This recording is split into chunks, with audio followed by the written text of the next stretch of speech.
महीने की 1 तारीख पे फोन में एक नोटिफिकेशन आती है, सैलरी हैज बीन क्रेडिटेड। आप बहुत ज्यादा एक्साइटेड होते हो, बहुत ज्यादा खुश होते हो। फिर उसके बाद में नोटिफिकेशंस आती हैं स्विगी, अमेजोन, आपकी ईएमआईज की, credit card, UPI, shopping, weekend पे ट्रिप्स, नेटफ्लिक्स, जोमेटो और कट। 5-6 दिन बाद आपका बैलेंस बचता है 768 रुपीज।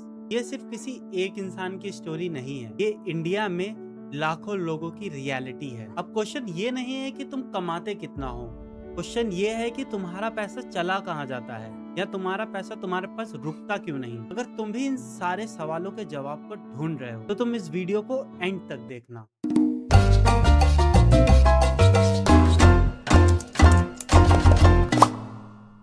इस सीरीज के पहले एपिसोड को स्टार्ट करने से पहले मैं सिर्फ एक आपसे क्वेश्चन पूछना चाहूंगा कि why most people stay broke. मतलब कि बहुत सारे लोग क्यों इतना कमाने के बाद भी कर्जे में रहते हैं। सोचो, दो दोस्त हैं, राहुल और अमन।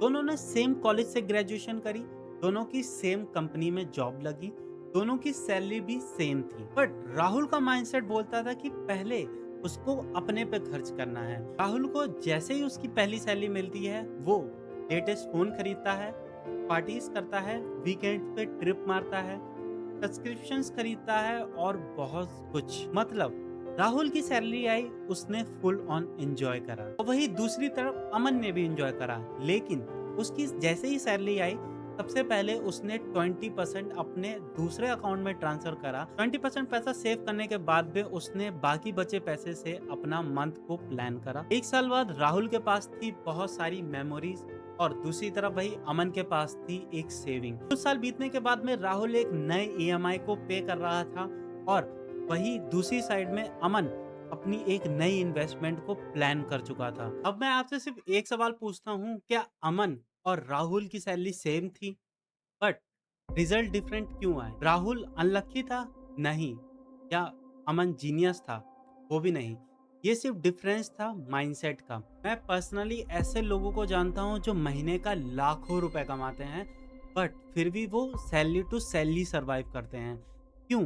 क्योंकि उन्होंने अच्छे से अपनी इनकम को और अपने एक्सपेंस को मैनेज नहीं किया होता। और मैं कुछ ऐसे लोगों को भी जानता हूँ जो महीने का काफी एवरेज सैलरी कमाते हैं फिर भी वो एक अच्छी सस्टेन लाइफ को एंजॉय करते हैं। यहाँ पे डिफरेंस तुम्हारी इनकम का नहीं, तुम्हारी हैबिट, माइंडसेट और तुम्हारे डिसीजंस का है। अब तुम सोचोगे कि मैं तो एक स्टूडेंट हूँ या मेरी सैलरी बहुत कम है इसीलिए मेरे पास पैसा बिल्कुल भी नहीं बचता। तो ये वही बात होगी जो लगभग हर इंसान कभी ना कभी बोलता है।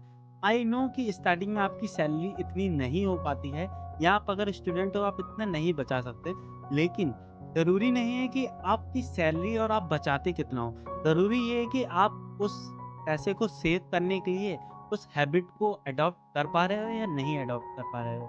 आप भले ₹1000 कमाओ या लाखों रुपए, अगर आप में बचाने और पैसे को ग्रो करने की हैबिट ही नहीं है, तो आप कभी भी अपनी लाइफ में फाइनेंशियल फ्रीडम को अचीव नहीं कर सकते। आप ऑलवेज सैलरी टू सैलरी ही सर्वाइव करेंगे और उसी से ही अपनी लाइफ को सस्टेन करेंगे। इसी वजह से लाखों लोग सैलरी रिसीव करते तो हैं बट वो कभी भी एक अच्छी वेल्थ को क्रिएट नहीं कर पाते हैं, क्योंकि पैसा कमाना और उस पैसे से वेल्थ क्रिएट करना दोनों अलग अलग गेम है। पहला गेम है कि आपको पैसा कमाना है और दूसरा गेम है पैसे को कमाने के साथ साथ में उसको सेव करके उसको ग्रो करना है। मैंने आपको राहुल और अमन की स्टोरी सुनाई थी। इसमें राहुल ने अपनी सारी की सारी सैलरी अपनी वॉन्ट्स पे खर्चा करी थी। दूसरी तरफ अमन ने अपनी सैलरी में से अपने आप को सेल्फ पे करना शुरू करा और एक अच्छी वेल्थ को क्रिएट करा। अब असली रीजन को समझते हैं। लोग ब्रोक इसलिए भी नहीं रहते क्योंकि वो कमाते कम है, वो ब्रोक इसलिए रहते हैं क्योंकि उनका सिस्टम ही पूरा गलत है। जब भी उनकी सैलरी रिसीव होती है वो सबसे पहले खुद को पे ना करके दूसरों को पे करते हैं। वो सबसे पहले रेंट देते हैं, ईएमआई पे करते हैं, क्रेडिट कार्ड के बिल्स देते हैं, सब्सक्रिप्शन पे करते हैं, फिर फूड, ट्रैवल और बहुत सारी चीज़ों में अपना पैसा वेस्ट करते हैं और फिर जो बचता है उसके बाद में उसको सेव करते हैं। ये पूरा सिस्टम उनको एक पुअर माइंडसेट और एक पुअर ट्रैप की तरफ लेके जाता है। अब तुम बस इमेजिन करो कि तुम्हारे पास एक बकेट है और तुम उस बकेट में पानी भर रहे हो, बट उस बकेट में 10 से ज्यादा छेद है, तो क्या तुम उस बकेट को कभी पूरा भर पाओगे? द आंसर इज नो, क्योंकि तुम उस बकेट में कितना भी पानी भरोगे वो होल्स के थ्रू निकलता रहेगा।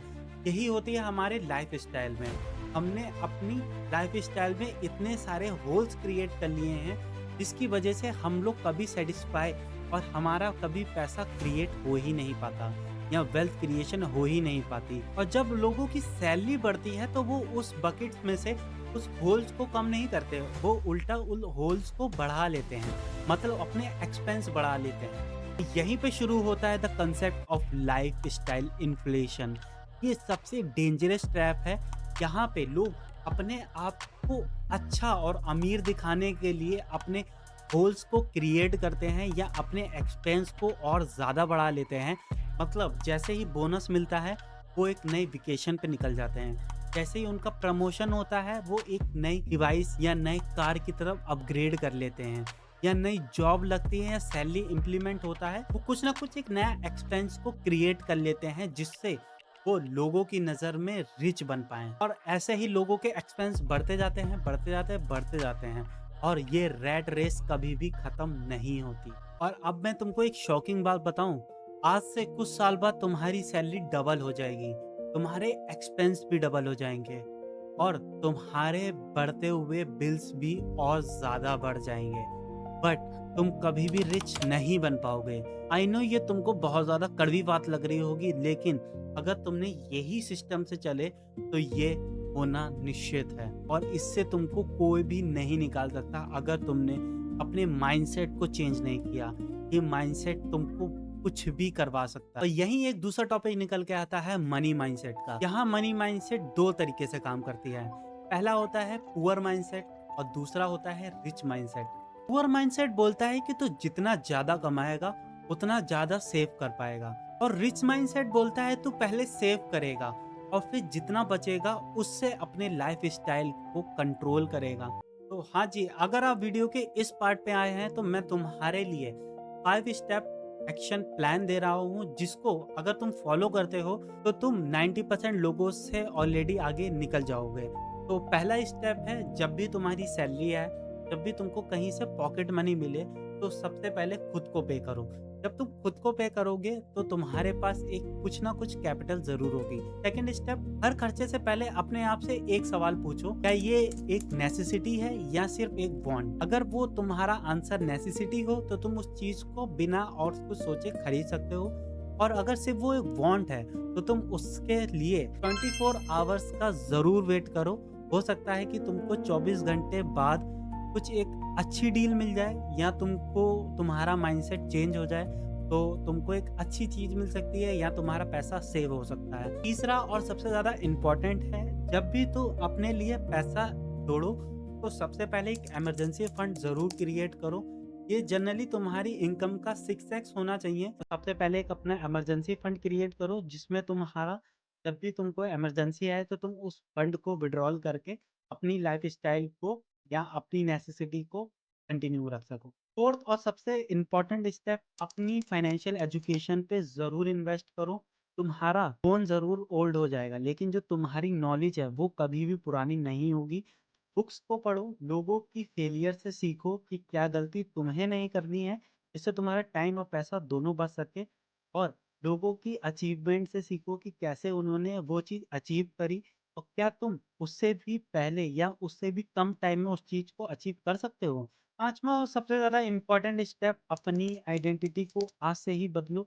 अपनी थिंकिंग, अपनी पर्सनैलिटी, हर चीज को चेंज करो, अपने आप को चेंज करो। अगर आज की वीडियो से तुम्हारा माइंडसेट 8% भी चेंज हुआ हो तो इस वीडियो को लाइक कर दो और कमेंट में लिख दो माइंडसेट, जिससे मुझे पता चल जाए कि तुम यहाँ से पैसा कमाने के लिए नहीं आए हो, यहाँ पे तो पैसा कैसे ग्रो करता है, कैसे काम करता है, ये चीज भी सीखने के लिए आए हो। और अगर तुम पर्सनल फाइनेंस फंडामेंटल की इस सीरीज को मिस नहीं करना चाहते हो या किसी भी एपिसोड को मिस नहीं करना चाहते हो तो फटाफट से सब्सक्राइब कर लो, जिससे तुम हमारी आने वाली अपकमिंग वीडियोस या एपिसोड को मिस बिल्कुल ना कर पाओ।